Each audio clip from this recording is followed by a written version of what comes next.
Are you one of the folks who sent us a money question? Well, today we are answering them here on the podcast. So keep listening to hear what our wealth minded listeners have on their minds.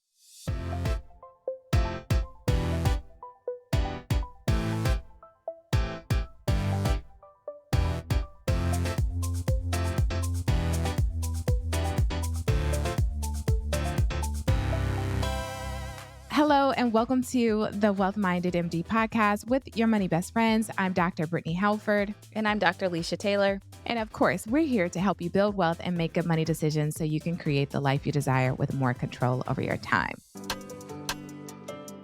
Hey, Alicia, one of the most important financial tasks we do as doctors is protect ourselves, which means getting the right insurance. I recall purchasing my insurance policy just a few days before I graduated from residency. What was your experience? So I got my insurance when I graduated from medical school right before I started residency. I actually called a few agents, but I had the best service from Pradeep Auto at PKA Insurance Group. He was super responsive and personable. Unlike some of the other agents, Pradeep actually got me quotes from all the major companies and actually took the time to explain the nuances in each of their policies. What I loved most is that he wasn't just this way for me. Whenever I would send one of my friends to him, he would not only speak to them, but he'd also let them know where to go or who to contact if there were better options or discounts available. At PKA Insurance Group, Pradeep Auto and Matthew Peterson are independent brokers focusing on disability and life insurance. They excel in securing coverage for physicians and other medical professionals. Discounts on disability insurance can range from 10 to 40% depending on your situation. And there is now an A-plus rated carrier offering up to $10 million of life insurance without lapse. If you are very healthy with limited to no medical issues, approval is likely in 5 minutes. Reach out to PKA Insurance to discuss your disability or life insurance needs at www.pkainsurance.com or call 1-800-258-1018. All right, Brittany, what is going over there with you in Boston? You know, Alicia, I was thinking about what to talk about on this episode, and I wrote down a couple of things, but I think what I really want to get into without you being too nosy, I'm just calling you out right there, is couples therapy. My husband and I have been married for almost a decade. With any type of partnership, with any type of relationship, you know that there are ebbs and flows. And I know that sometimes people are reluctant to go to therapy because they don't want to talk about their problems. Maybe they don't want to pay because it's not the most inexpensive self-care to engage in. But I think for us, it has been so tremendously valuable. And admittedly, I sent a text message to my husband yesterday and I was like, so we have couples therapy. Do you want to go or do you want to cancel it? He's like, yeah, we're going to go. And what he brought up is even when we're good, we should still go to maintain this level of communication to make sure that we are healthy and to ensure that both of our voices are being heard and allowing our therapist to give us recommendations so that we can continue to be healthy. Like couples therapy is just not when we're having issues, right? Yeah, we go to couples therapy when we have issues, but we should also go to therapy when we are good. I just wanted to be kind of honest and have this conversation because I think too often we don't do what is needed. This could also reflect on the relationship that we have with our money. Like maybe we should be doing some type of money therapy with ourselves periodically. First of all, I want to appreciate you for being honest and transparent. It is well known that one of the biggest wealth killers is divorce. And so one of the best things that you can do to maintain your health, not that you're staying married just for the money, but one of the biggest things that you can do to maintain your wealth and your relationship is to invest in it. For some people, that means periodic date nights. For other people, that means periodic vacations. For some people, that means couples therapy. For others, it's a combination of all the three plus some. So I love that you are investing in yourself, investing in your relationship. As you mentioned, that's not free. It's definitely an investment required. You know, I'm happy to see that you and your husband have prioritized that. I do have a nosy question, but not about your current couples therapy. It is about the idea of premarital counseling. I am curious if you and your husband did that before you were married and if any of those conversations included the topic of money. Yeah, we definitely did. Our pastor, so we did it at our church, and I don't remember the workbook, but he had us go through a workbook. And part of that is how we manage money. What debts do we have? What are we bringing to the table? Because you're bringing your whole self. When you get married, you are marrying the entirety of that person, and finances is one aspect of their being. So we had an open conversation about that. But we also knew very much from dating our money personalities how we each kind of manage things. We might not have known the nuances of debt and what we think about investing because some of those things just don't come up naturally in conversation unless you're particularly interested in money. But the premarital counseling did talk about money and had us do an assessment of our finances and understand what are some of our financial goals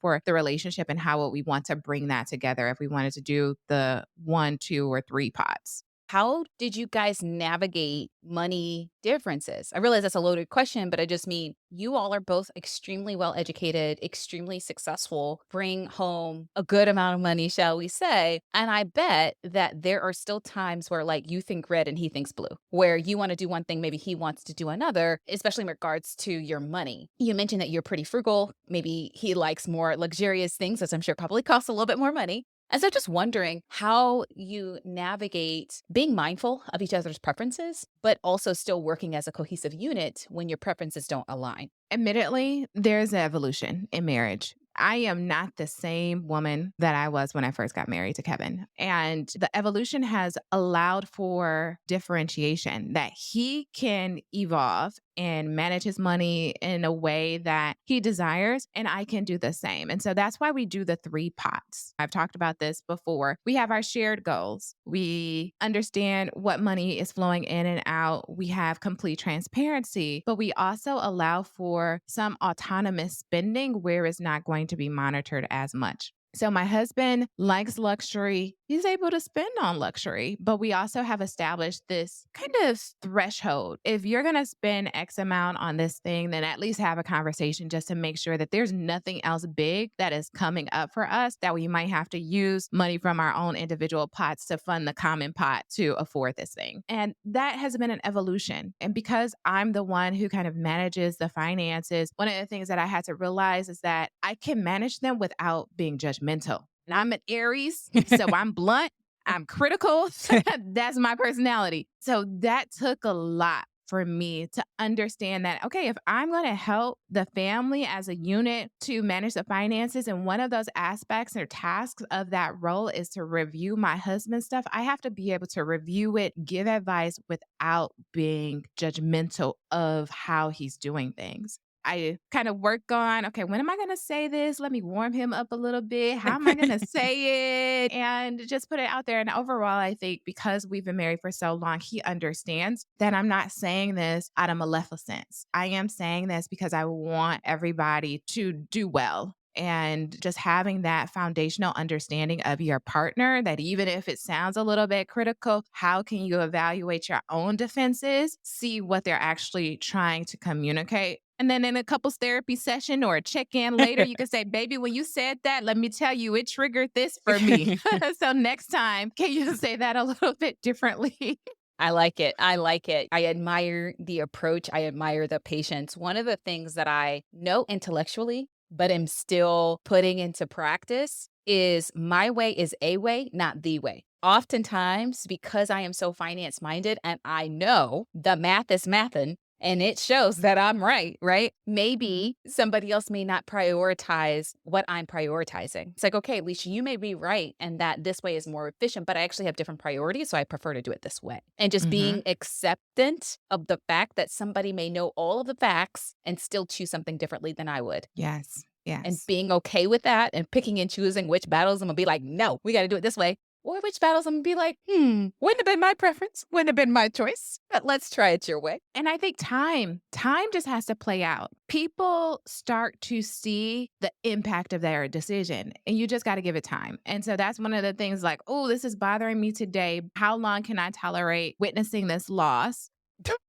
And when am I going to bring it up? And I have learned to give myself some patience, to give my husband some patience, and to understand that everybody is on their own path and their own journey, and to understand also the impact. If it's just like, Okay, we lose $1,000. Of course, I don't want to lose $1,000, but if that means keeping peace within the marriage and allowing my husband the space to come to the same decision that I decided months ago, then okay, that's the price that we have to pay for allowing that. And the same thing, don't get me wrong, I am not perfect here. He gives me grace and time for me to bump my head and figure it out for myself as well. And so it's just also understanding that sometimes people have to learn their own lessons and we can't bring them along or rush that process. You're dropping gems and I'm picking them up. I'm picking them up. I'm picking them up. I'm like, this is what it takes to be married for 10 plus years. Okay, got it. Got it. Got it. So I'm refining and hopefully I will continue to improve.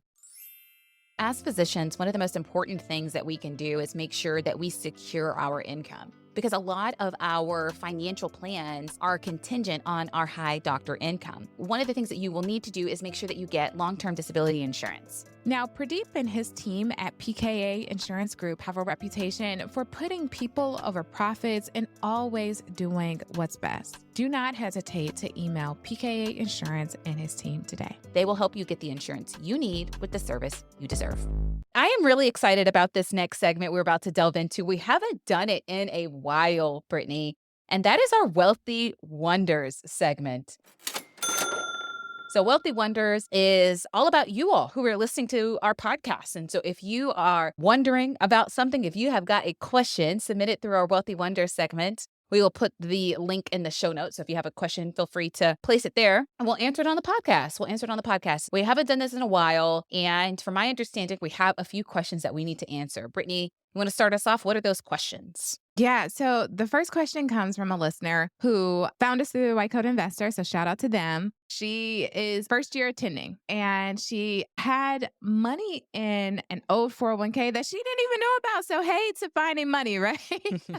We like that. We like that. So we're going to talk about what to do with an old 401k. We have talked about this extensively on another podcast episode, so we'll put that in the show notes. She also has a question about life insurance, so we'll also talk about that question from this listener. And the first question really deals with, she discovered she had a small 401k from a residency program, and it's about $200, so it's not a ton of money. And she wants to know, what should she do with it?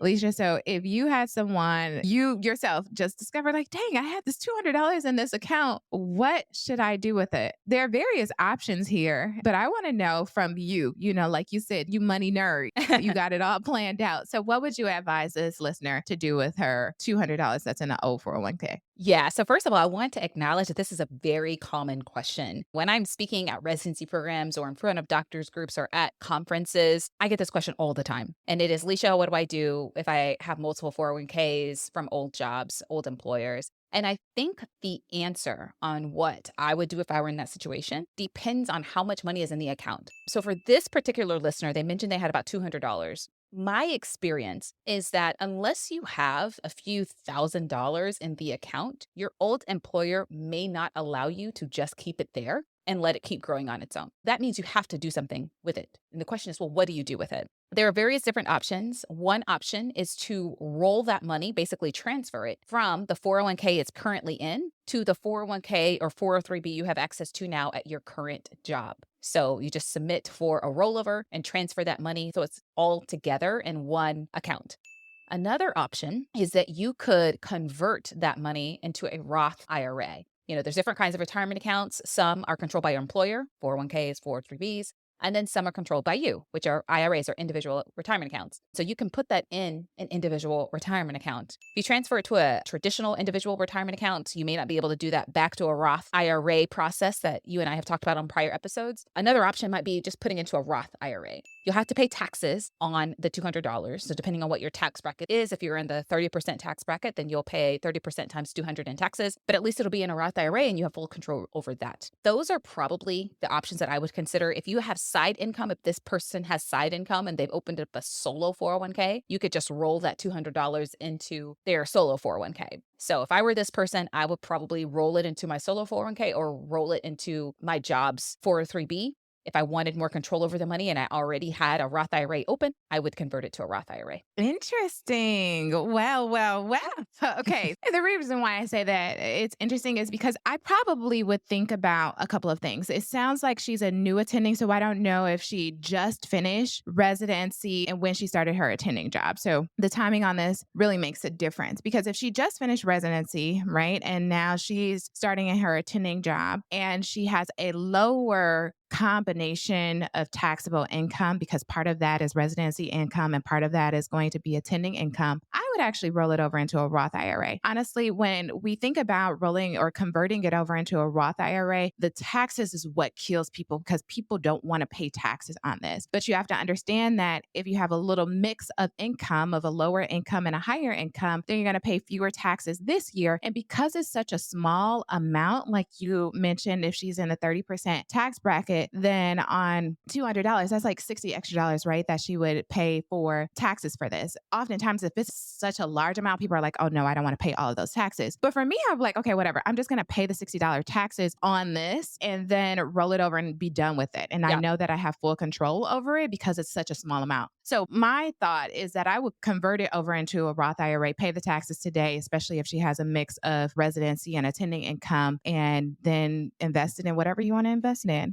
Yeah. I think that's a great option. I think that's a great option. So for those who have more money than that in an old 401k or 403b, maybe from your residency program, training, prior job, whatever, another option is to just leave it in the account. When you leave it in the account, you can't contribute more to that particular 401k or 403b, but the money that you already have contributed continues to be invested. And so that's actually what I did for my old 403bs and 401ks that I've had access to is I've just left it in the account and it continues to grow over time. Thankfully, all of those accounts are managed by the same brokerage firm, which is Fidelity. So when I log into my account, I can see all of those things there, but I have just left it there. And because she has such a small amount, paying taxes, which is $60, is probably not going to hurt her, especially if she's a physician. So the Roth IRA might be the best move. But if you've got a large amount, let's say you've got $20,000 in the account, maybe you don't want to pay $6,000 in taxes, right? And so maybe it makes a lot more sense to roll it into your new job's 401k or 403b, roll it into your solo 401k. Those are definitely all viable options. Alicia, I'm so glad that you said this is a common question. This is a common question. And if you ask your accountant and if you ask someone who is not a high income earner, they're going to tell you to put in a traditional IRA. And like Alicia said, that precludes you or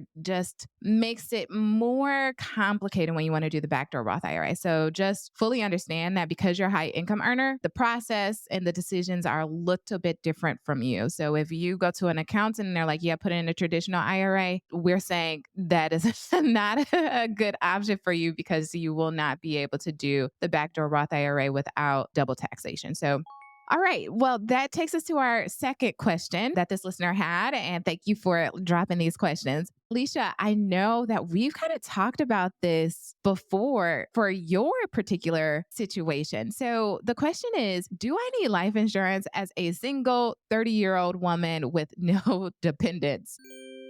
So, Alicia, tell us, what have you opted to do? What do you think about life insurance as a single woman who has no kids? Yeah, for me, when I think about life insurance, I'm reminding myself, what is it for? It is money that is paid to my beneficiaries upon my death. Do I have people who are dependent on my income who desperately need money should I pass away sooner than expected? The answer for me right now is no. I don't have children. I am not currently married. And so I don't have a spouse or kids that depend on my income.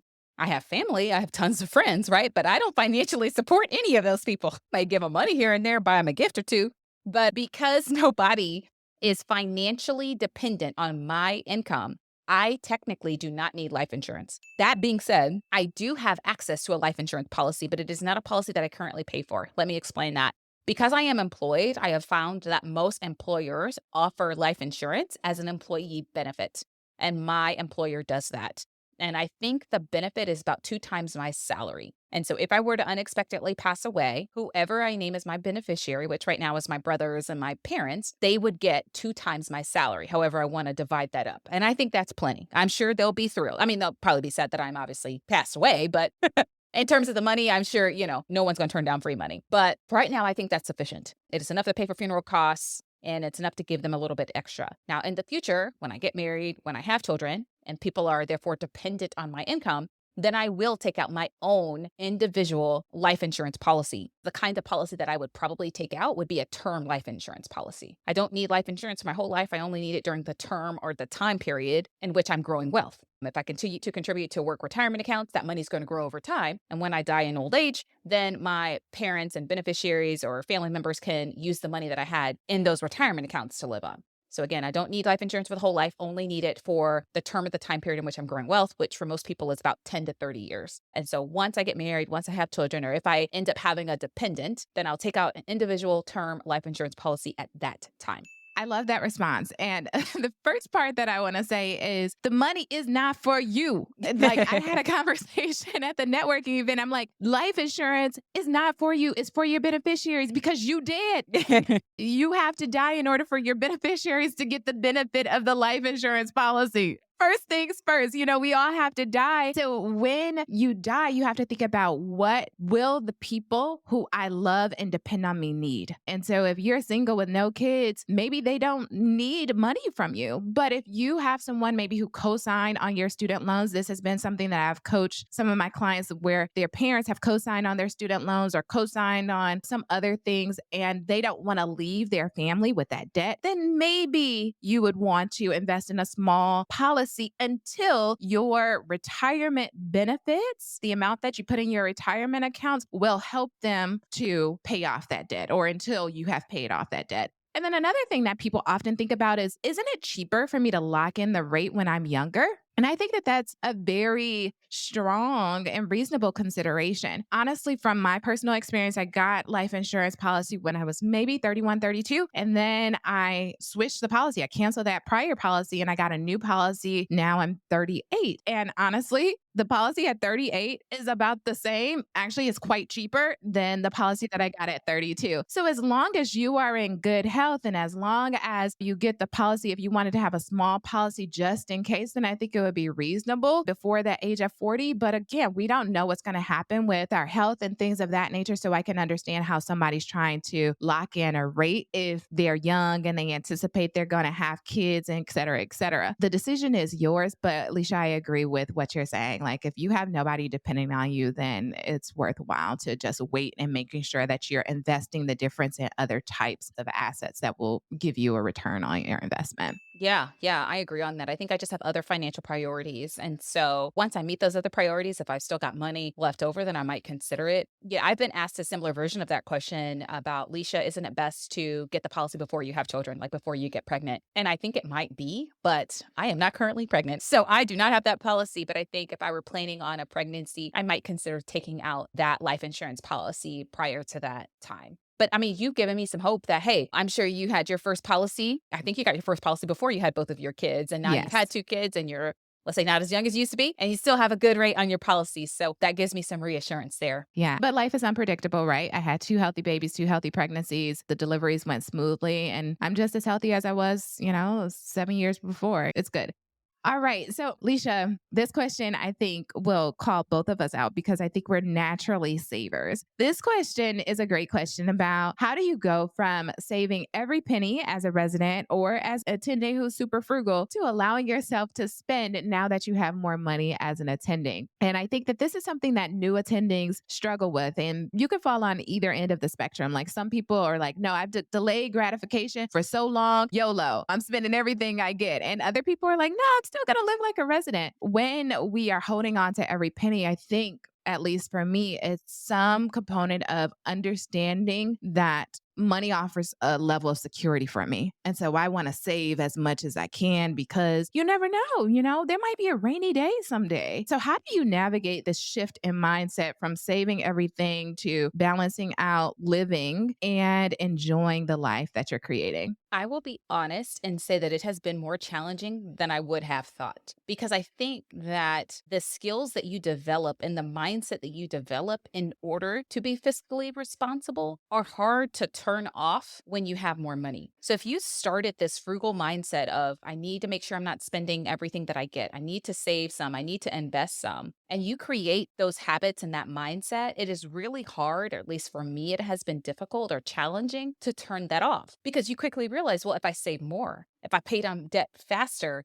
if I invest more money, then I'm going to be where I want to be sooner. And so it's easy to get in that rat race of I need to save more, I need to invest more. It's sometimes difficult for me to allow myself to enjoy some of my money. One of the things that I've tried to put in place is by saying, whenever I get extra money, I'm going to make sure that I allot 10% of it to spend on something that brings me pleasure. And usually that's travel. But I have to put that rule in there because I will find that if I don't stick to that quote unquote rule of, hey, Leisha, allow yourself to spend and enjoy at least 10%, then what will happen is I'll save, I'll invest, I'll use it to pay down debt. And then I'll say, well, what am I working hard for? I'm not even enjoying things that I like, right? And so it's harder to sustain. And so I have to remind myself, all right, Leisha, I want to be able to sustain these money habits and these money patterns. And in order for this to be sustainable for me, I have to allow myself to enjoy some along the way. And so for me, sticking to this, allowing myself to spend more is actually good for my overall finances long term. And so when I remind myself of that, I'm able to enjoy some of the fruits of my labor more guilt free. I really appreciate the 10%. I think that that's a really good rule and it seems very reasonable. It seems like a reasonable amount. I would add to that that one of the ways that has helped me is putting it in a different account. You put it somewhere else. And so maybe when you look at the account, you're like, I could go on a nice trip because it's something that you're doing automatically. And maybe you are naturally a saver. So that money goes untouched for a period of time until an opportunity presents itself. Like your girlfriends want to go on a girl trip. And typically you would say no, but you look at the account and you're like, oh, I can actually afford it. Another thing that helps me is that all of my bills are paid on time. I'm investing my 20% plus. I'm maxing out my retirement account. So all of the other financial tasks have been completed and I still have money. So why not put this money in a place that affords me the opportunity to spend on joy? Remember, you can't take it with you. And yes, you want to leave a nest egg for your family, but you can do that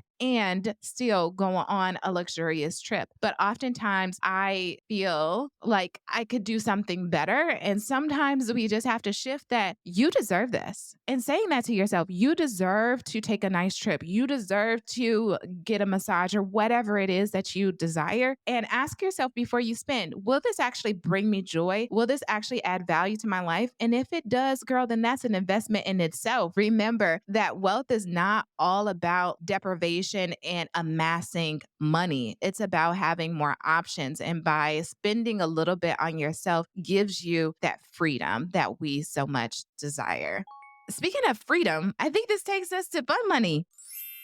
Leisha, you really use your money for freedom, girl. You traveling all over the world. You want to go first? You want to tell us? Are you traveling anywhere else new? I am. I am. I'm always traveling. I talked about how I had gone on a bachelorette cruise to the Bahamas for my friend who's getting married. Well, now I actually need to buy the flight and go to her wedding. She is having a destination wedding in Jamaica. And Mm. so I spent money to reserve the all inclusive resort. I'm about to book the flights. It's a lot of money. I keep telling her, girl, I love you because this is not cheap. I always felt like destination weddings were cheaper for the bride and groom, but more expensive for everybody else. Not saying that they're cheap for the bride and groom, but just like less expensive, I guess. Mhm. I definitely am feeling that sentiment now. But she is a great friend. I am excited to go to Jamaica. It'll be Memorial Day week, I think, or maybe the week after, one of those two. Okay. It's towards the end of May. Mhm.